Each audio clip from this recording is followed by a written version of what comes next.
Assalomu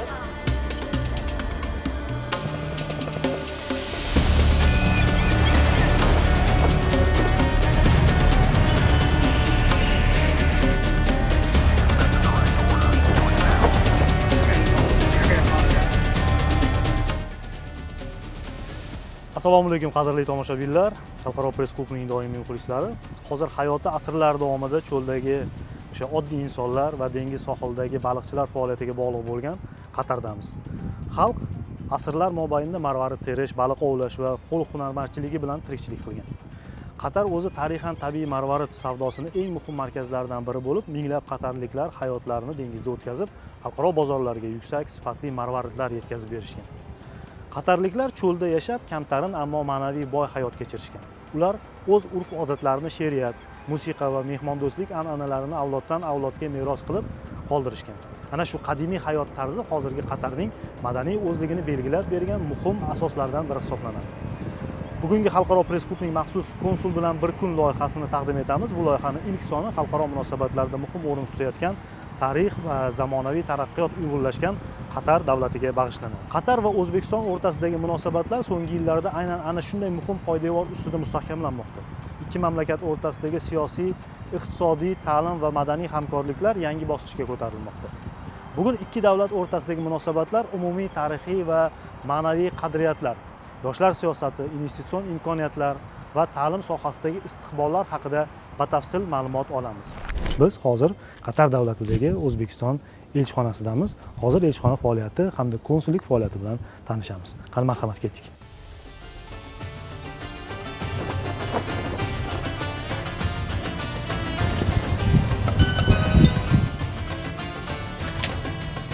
Assalomu alaykum. Xush kelibsiz. Assalomu alaykum. Marhamat. Otabek aka, yaxshimisiz? Sog'ligingiz yaxshimi? Rahmat. Xizmatlar bilan charchamayapsizlar? Rahmat akajon. Xush kelibsiz. Rahmat. Elchixonamizga. Mana biz Qatardagi O'zbekistonni elchixonasiga tashrif buyurdik. Qisqacha elchixonamiz faoliyati o'zingiz yo'nalishingiz bilan tanishtirib o'tsangiz. Demak, O'zbekiston Respublikasining Qatardagi elchixonasi konsullik bo'limi binosiga hozir tashrif buyurdik siz bilan. Prezidentimiz Shavkat Mirziyoyev tomonidan mana Qatar hududida vaqtincha va doimiy yashab istiqomat qilib kelayotgan fuqarolarimizga konsullik xizmatini ko'rsatish, ularning qonuniy manfaatini himoya qilish uchun davlatimiz rahbari va davlatimiz tomonidan barcha qulaylik va imkoniyatlar yaratilgan. Mana hozir bu haqida batafsil siz bilan ko'rib o'tamiz. Konsullik bo'limimizga tashrif buyurdik, lekin mana shu bo'limni o'zi ham bir o'ziga xos, bir chiroyli bir did bilan bezatilgan. Ya'ni o'sha Qatarga xos, arablarga xos o'sha chodirni bir ifoda etyapti. Muzdekkina mana tashqarida ob-havo issiq bo'lishiga qaramasdan, lekin fuqarolarimizga mana shunday sharoitlar yaratilgan ekan. Marhamat.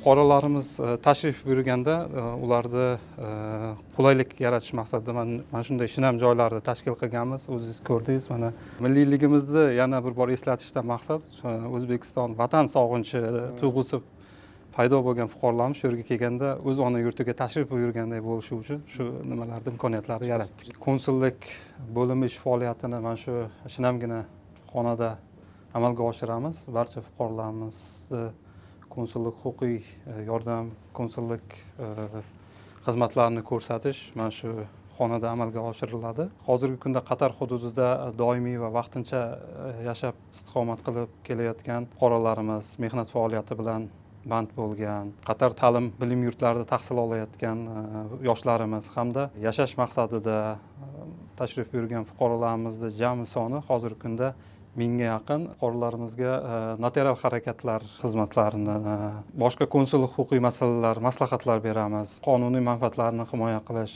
mehnat migrantlarimiz ba'zan bo'ladi, ishchilar bilan, ish beruvchilar bilan har xil nimalar kelib chiqadi. O'shalarda shu xonaga tashrif buyuradi va ular bilan muloqot o'tkazamiz, suhbat o'tkazib, barcha konsullik huquqiy yordamlarni mana shu yerda ko'rsatamiz.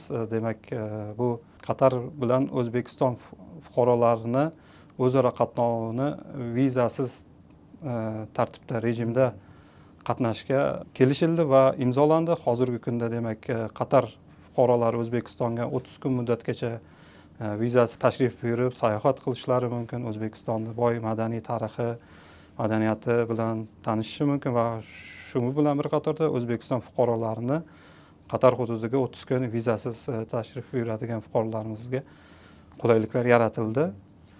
Demak, O'zbekiston fuqarolarini Qatar hududida mehnat faoliyatini amalga oshirish, mehnat migratsiyasini rivojlantirish maqsadida 2024-yilni sentyabr oyida Qatar mehnat vazirini O'zbekistonga tashrifi amalga oshirildi. 25-yilni yanvar oyida Tashqi mehnat migratsiya agentligi rahbari Tashqi ishlar vaziri o'rinbosari birgalikda tashrif buyurishdi. Qatar tashqi mehnat migratsiyasi faoliyati bilan shug'ullanadigan vazirlik qoshidagi Jusur markazi bilan ikki tomonlama shartnoma imzolandi va bu Qatar hududiga O'zbekiston mehnat migrantlarini jalb etish uchun qulayliklarni yaratdi.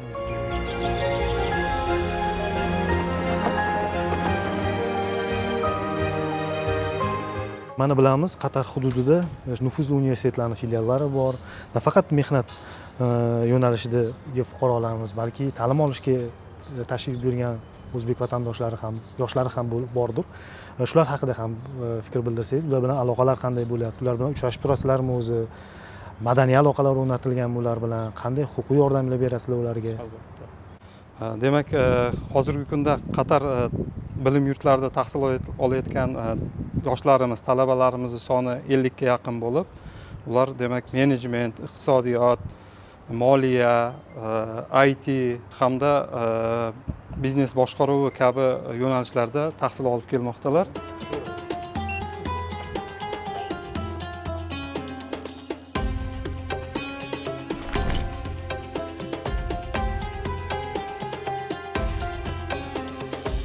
Qatarda nafaqat bu energiya resurslar, bu ta'lim, bu innovatsiya, bu IT, bu sun'iy intellekt rivojlanyapti. Endi bir davlatimiz rahbarining bir yaxshi iboralari bor. Har bir sohada ilm muhim deyiladi. U qishloq xo'jaligi sohasi bo'ladimi, u iqtisodiyot bo'ladimi, u ekologiya bo'ladimi, u boshqa sohalar bo'ladimi? Ilm muhim. Bugun bizlarda bu yerga tashrif buyurishimiz asosiy boisi, demak, bugun talabalarimiz Carnegie Mellon universitetida tahsil olayotgan talabalarimiz bilan uchrashuv bor edi, davra suhbati. O'shanga sizni taklif qildik. Bu yerda bizni 10 ga yaqin talabalarimiz ta'lim oladi. Carnegie Mellon universitetida asosan IT sohasi yo'nalishi bo'yicha shu yoshlarimiz bilan hozir davra suhbatini tashkil qilamiz va o'sha jarayonda qizg'in suhbatni yana davom ettiramiz.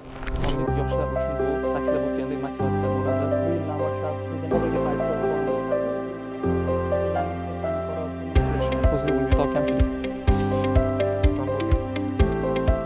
endi IT yo'nalishi ham juda ham zo'r. Kimdir matematikada zo'r bo'lishi mumkin, kimdir ITda zo'r bo'lishi mumkin, kimdir meditsinada zo'r bo'lishi mumkin-da. Ana shu ingliz tilini o'rganib, ekspert bo'lish kerak bitta yo'nalishda. Mana shu bitta sohani tanlab, ana shu sohada o'qib, ana shu ekspert bo'lib, keyin o'zini O'zbekistonga o'zini contribution qilish kerak-da. Strategiya 2030. Unda maqsad qo'yganmizki, 2030-yilga borib IT ekspertlarini hajmini 5 milliard dollarga oshirishni reja qilganmiz-da. Nima deb o'ylaysiz? Sizdek iqtidorli talabalar bilan birga mana shu marrani bosib o'ta olamizmi? O'ta olamiz-da. Imkoniyatimiz bormi? Imkoniyatlar bor-da. Bizda juda ham kuchli yoshlar bilan IT park, katta kompaniyalar. Bizda market qurilyapti, market zo'r. Keyin juda ham external investmentlar ko'p. Boshqa davlatlardan, boshqa kompaniyalar kelyapti. Ko'p imkoniyatlar berilyapti. Universitetimizga ham bu yildan boshlab prezident maktabi o'qigan studentlar kirishdi. Natijalari, bilim darajasi, уровень deymiz, juda ham baland. Xalqaro standartlarga javob beradigan, misol uchun A-level testlar yoki boshqa testlardan juda yuqori ballar bilan kirishgan. Bundan juda ham xursandmiz biz ham. Shunaqa bilimi kuchli o'quvchilar Qatarga kelishayotgani, bizning universitetga kelishayotgani. Bu yerdagi computer science eng competitive, eng kirish qiyin bo'lgan, dunyoda birinchi yoki ikkinchi o'rinda turadigan dasturga shu prezident maktabi yoki boshqa universitetlardan, boshqa maktablardan kirishlari bu juda ham ajoyib natija. Bu endi buni Qatar amirining O'zbekistonga tashrifi, Samarqandga tashrifi.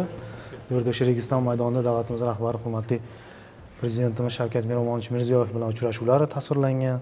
Mana bu yerda ko'rib turibmiz, mana katta portretda ikki davlat rahbarlari uchrashuv mana qanchalik samimiy o'tganidan dalolat juda beradi. iliq munosabatlarda namoyoni desak ham bo'ladi buni.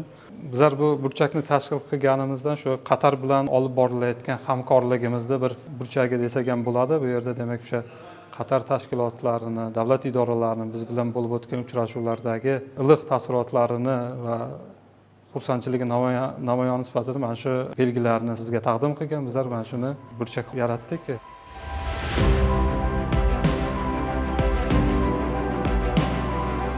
Fuqarolarimiz muammoli holatga tushganda yoki biron bir masala yuzasidan maslahat olish maqsadida elchixonamizda tezkor telefon qo'ng'iroqlari 24/7 rejimida ishlaydi.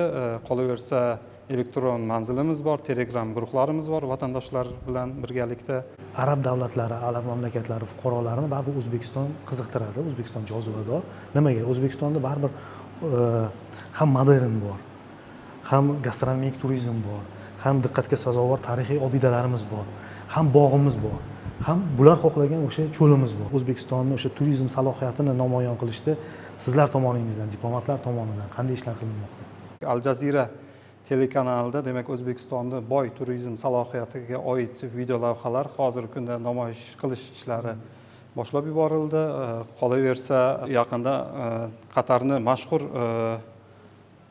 blogeri, ya'ni obunachilar soni 4 milliondan ortiq bo'lgan Abdulla Al-G'ofriy boshchiligidagi delegatsiyani O'zbekistonga tashrifi tashkillashtirilyapti. Qolaversa Qatarning mashhur kompaniyalardan bo'lgan Ali bin Ali kompaniyasini rahbarini O'zbekistonga mana 22-kuni tashrif buyurdi va u O'zbekistonga borib O'zbekistonda turizm salohiyati va turizm sohasida olib borilayotgan ishlar bilan yaqindan tanishtiriladi. Qolaversa may oyida bizlar farm tur tashkillashtirish reja qilganmiz. Hozirgi kunda buning ustida ishlamoqdamiz. Demak, Qatarda 15 ta eng yuqori, eng yirik turizm kompaniyalarining bosh menejerlari hamda jurnalistlardan iborat bo'lgan guruhni O'zbekistonga tashrifini tashkillashtirmoqdamiz. Qolaversa o'sha may oyini oxirida Doha shahrida O'zbekistonning turizm madaniyatiga bag'ishlangan workshop deymiz, ya'ni turizm salohiyatiga oid namoyishlar, ya'ni O'zbekiston Respublikasi Turizm qo'mitasi delegatsiya a'zolari hamda O'zbekistonning yirik tur kompaniyalari ishtirokidagi turizm yarmarkasini tashkil qilmoqchimiz.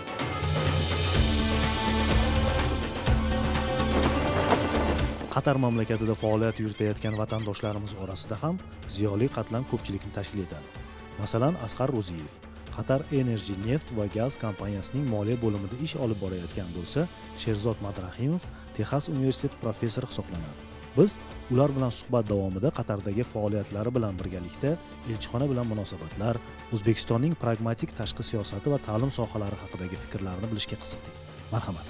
Albatta eng sezilarli narsa bizlar uchun masalan O'zbekistondagi ba'zi yengilliklar bo'ldi. Masalan, men eng birinchi doim aytaman, Avier degan narsa bor edi. Chet elda yashaydigan o'zbekistonliklar uchun juda ham bir bosh og'riqli masala edi. Har 2 yilda borganda qolib ketardik, tezda chiqmar edi.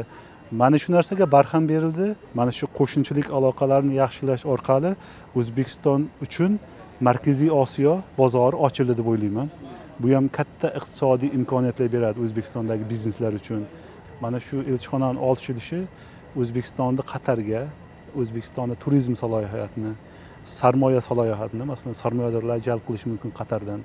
Mana shu tarafdan ham ko'p yordam beradi deb o'ylayman. Texas A&M universitetida injenerlik sohalari bo'yicha dars beradi. Mana shu yerda ximiya fanidan dars beraman, ilmiy ish bilan shug'ullanaman. Birinchi ma'muriyat davrida kelganman bu yerga.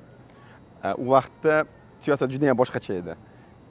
Ayniqsa men Amerikada ko'p vaqt yurib, keyin bu yoqqa kelganligim uchun O'zbekistonga borganda yot qarash bo'lgan. To'g'risini aytish kerak, yot qarash bo'lgan, bizdan xavfsirashardi chet eldan kelganlardan. Masalan, Amerikada ham 10 yil bo'lganman. Eng katta o'zgargan narsa shu narsa bo'ldi. Ya'ni o'zbeklar talantli odamlar-da, juda ham talantli odamlar. U yerga borib, har biri o'zini yo'lini topib, ishini qilib, bolalarini o'qitib, qo'ldan kelgancha o'zini ma'naviyatini, o'zbekchiligini saqlashga harakat qilgan odamlar. Meni fikrimcha, O'zbekiston tashqi siyosati, ayniqsa masalan diplomatik korpus borganda elchixonalar shu o'zbek ma'naviyatini, o'zbekchiligini saqlab qolishga yordam berish kerak diasporalarni. Va diasporalarga yot ko'z bilan emas, balki asset, ya'ni kelajakda foydalanish mumkin bo'lgan resurs sifatida qarash kerak. Chunki o'sha diasporalarni, masalan, Amerikada misol uchun biz xursand bo'lamiz, misol xursand bo'lamiz. O'zbekistondan Harvardga misol uchun full grant, ya'ni to'la grant bilan kirgan bolalarni eshitamiz, xursand bo'lamiz. Sanoqli 5-6 ta. O'zbeklar u yerdagilar pul to'lab o'qitadi. Harvard yoki boshqa universitetlarda shunga imkoniyati bor. Ya'ni o'sha resursni o'sha yerdan olishimiz mumkin. Ya'ni bu birinchidan, ya'ni ekspertga ehtiyoj bo'lganda, misol uchun biz tanigan odamlar bor, Angliyadan borib O'zbekistonda ishlashdi. Bizda qobiliyatli, talantli bolalar chet elga o'qishga ketadi. Meni shaxsiy fikrim, eplagancha qanchasi eplasa shuncha ketgani ma'qul. Shuncha ketgani ma'qul va agar qo'lidan kelsa, u yerda qolsin. U yerda qolsin. Nimaga? Chunki shunaqa sohalar bor. Masalan, men aytishim mumkin. Masalan, men ximiyani ingliz tilida o'rgatib, ma'lum ilmiy ish bilan shug'ullanaman-da, masalan. O'zbekistonda men xuddi shu ishimni O'zbekistonda qilishim qiyin, chunki unaqa universitetlar kam biz O'zbekistonda. To'g'risini aytish kerak hozirgi vaqtda.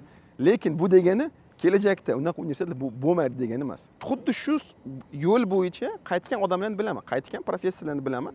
U yerga borib, yuksak darajadagi ma'lumotlarni berishyapti anaqa studentlarga, ya'ni talabalarga. Xitoyliklar o'sha 80-yildan beri ketgan Amerikaga. Hozir kerak bo'lyapti, ko'pchiligi qaytib borib, o'zini iqtisodini, o'zini universitetlarini, o'zini ilmiy salohiyatini rivojlantiryapti. O'sha qiziqqan sohasi va til bo'lsa, xohlagan darajasiga erishishi mumkin agar o'zini talanti bo'lsa, o'zini qobiliyati bo'lsa.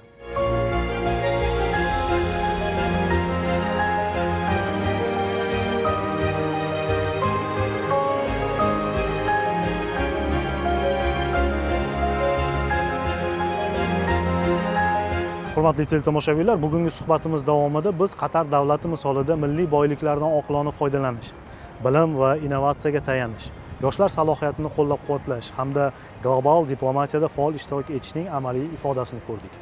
Qatar va O'zbekiston bir-biriga tarixan va ma'nan yaqin, kelajak sari intilayotgan strategik hamkorlar. Ishonamizki, bu hamkorlik nafaqat ikki tomonlama manfaat, balki mintaqaviy va global barqaror rivojlanish uchun ham muhim omilga aylanadi. Yana efir orqali ko'rishguncha xayr, salomat bo'ling.